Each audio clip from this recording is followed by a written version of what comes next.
All right, folks, good morning. So here is where the entry room was. As you guys saw the other day, healing up nice. I can't show you the exit wound because she's very excited to have her bandages off. Looks like it's healing up nice. North Point's doing a great job. I'm supposed to bring her back if it gets all black. Sometime in the next couple of days I'm going to bring her back. But she's looking good and they're happy with her recovery time and no exploratory surgery for $7,000. So, you know, Dr. Shannon Sullivan has been a very good person politically to stand up for what she did. And I like her a lot, so I'm really not going to talk poorly about her business, and I'm going to settle down a little bit and think about what to do. I've been kind of reactionary ever since this stuff started the last day or so, and I just want to kind of explain what happened, you know, that would piss me off bad enough to even say anything about that veterinarian hospital. You know, when I went in there, Katie in my arms, bleeding all over a towel, I explained to them, you know, basically that $1,200 was my limit, that if they were to go over that, they needed to call me. I needed to know what they wanted, you know, for that money. And they basically said that they were going to keep her overnight. They were going to give her IV fluids, pain meds, antibiotics. They were going to x-ray her, and they were going to stitch her up. And, you know, folks, when I got the call from them that all of a sudden they forgot that they couldn't handle a gunshot wound, I was, needless to say, a little bit upset, especially when what all that was going to cost me ended up costing me that in 2 hours instead of 24 hours. On top of that, when I get there, not only did they want the other $600 cash that I didn't give them, that I offered to give them, they wanted like close to another $100. So they broke verbal contracts on me a couple of times, right?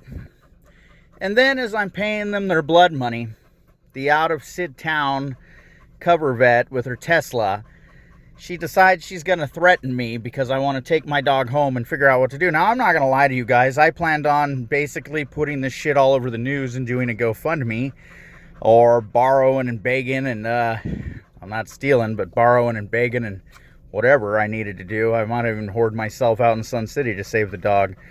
But, you know, when I get that lady threatening me to get me some sort of felony for animal neglect or abuse, it's bullshit. And then I asked them to sew up the top hole like they did here and leave the bottom hole open to drain. You know, folks, I'm not stupid. I grew up in the hills a lot like you guys, some of you.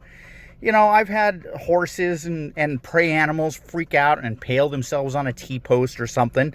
And that's not uncommon to seal up the top wound and basically leave at least part, if not all, depending on the puncture size, of that bottom wound to drain.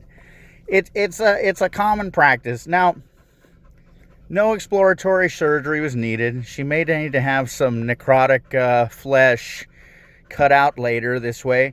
But this doctor said she was more conservative in the way that they handled things when I brought her in Wednesday or Tuesday, whatever day it was. Sorry, folks, the days are running together.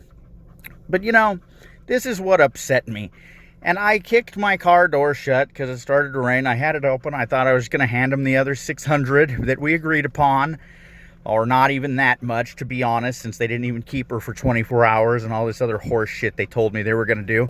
But they're refusing to stitch her up on that top wound that was the main bleeder. It caused hematobas, the dog to be in more pain, you know, all this stuff. And then they want to threaten me? This city slicker with a red Tesla car payment to make wants to threaten me with animal neglect and abuse? Folks, I lost my shit. I mean, and then to have, thank God, Deputy O, but then to have the same cop who shot her show up with him? Fuck, man. And I'm supposed to be happy about this? they're breaking verbal contracts and everything. I'm glad the sheriff's department stepped up because I didn't want to have to sue anybody or bring any really bad attention onto our community. I would hope the sheriff's department would implement a pepper spray mace policy on this. And folks, I figure out ways to do things to make things better for everybody. I'm trying to talk Amazon into getting benefits for animals since a lot of us millennials can't afford human children. We've got fur babies. Get a policy on that. I'm thinking about maybe some state legislation. We can definitely get SoCal, the Bay Area, and PETA on board with maybe making it like if there's an emergency situation, the vet has to basically extend $1,500 in credit, in an emergency situations. Us humans can walk into a hospital with no money and do it. I don't know. Maybe there's a way to do that, payments or something. There's other hospitals around after I had made the video post that take payments and just take it out of your weekly paycheck and stuff. There's a lot more of us now not having human children.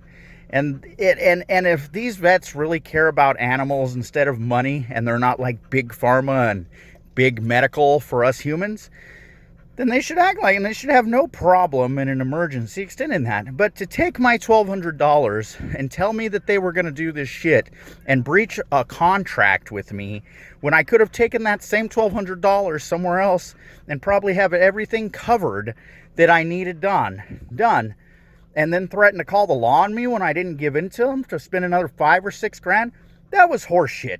And I don't give a shit, I don't give a shit. The